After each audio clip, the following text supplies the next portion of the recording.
Welcome back to Daily Flash. I'm Marisa Pascal. Now, parents can often feel like they are losing control, especially when they are trying to get their kids to behave. Joining us today is parenting coach and expert Katherine Sellery, who's also founder and CEO of a website called Conscious Parenting Revolution. Now, Katherine is going to share some reasons why our kids just won't listen to us. Hi, Katherine. Thank you for joining us. Hi, it's so great to be here. I'm excited. Yes. So, Catherine, I understand, of course, there are three real reasons that your children just don't listen to you. So tell us what they are and what parents can do about it. Absolutely. So I like to say that the apple can fall far from the tree. So, here's the thing, you and your children are not the same person. So we really shouldn't be surprised when what you want isn't exactly what they want. So, sometimes we get that pushback and we get upset about it, but we want to control. And the opposite of control isn't chaos, it's consideration. So I really love when parents can consider that their children are people too. And we acknowledge that they have their own desires and that they might be different from yours and that they're not really being disrespectful or disobedient. They're really just trying to connect to themselves, which sort of leads me to the next point, which is that they embrace that inner no, which is so hard for us to hear.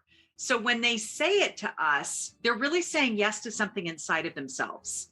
And if we can look at it that way, as opposed to getting so upset about the no that we're hearing when we'd like some cooperation, so we can develop a sense of self-importance in our children. And we want them to have that sense of my voice matters, but we also want them to learn to be considerate. So when you have a confident child, they become a confident adult. So we want them to advocate for themselves. They need to do that.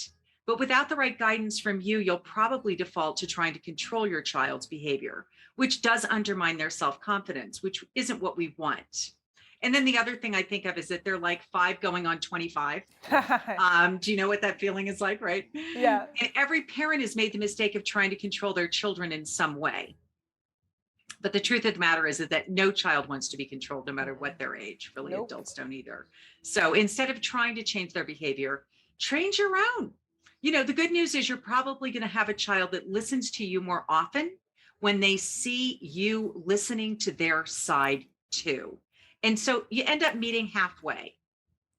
Excellent. Do you have any encouragement for our viewers, our parents watching that think, this is great advice, but you haven't met my kid? I'm sure you hear that. You must hear that all the time. I do. I hear it all the time. I'm the exception, So what do you say to be like, yeah. Yeah, I get your point. So I just want to throw this in because most parents don't know this, but this is well researched that when you use a controlling form of discipline, you activate the 3 R's: retaliation, rebellion, and resistance. So parents who are experiencing a lot of one of those R's or all of the R's are in the house, it actually stems from a child in reaction to power and control. So when we pivot away from power and control and just take one little step, when we want to use more power, more control, more demands, stop yourself, pause, and wonder what's going on inside of them that they're so resistant to us. And just kind of lean into that. Just be in wonder about, okay, so what's going on for you? I can see this is really hard for you to do what I'd like you to do. So tell me what's happening. Yeah. Just that one little thing, they'll open up to you and they'll feel like you want to know what's going on for them. And then they're going to want to know what's going on for you. It's reciprocal. Yes. Katherine, such excellent advice. You should consider doing this for a living. I love that. So can you tell us where we can go for more parenting help? For sure. Go to my website, consciousparentingrevolution.com, and you'll be able to find a lot of tips, support, all kinds of advice. And if you need to get through to me there, you can as well. Excellent. Katherine, thank you again for joining us. We'll be sure to also post this information on our website at dailyflashshow.com.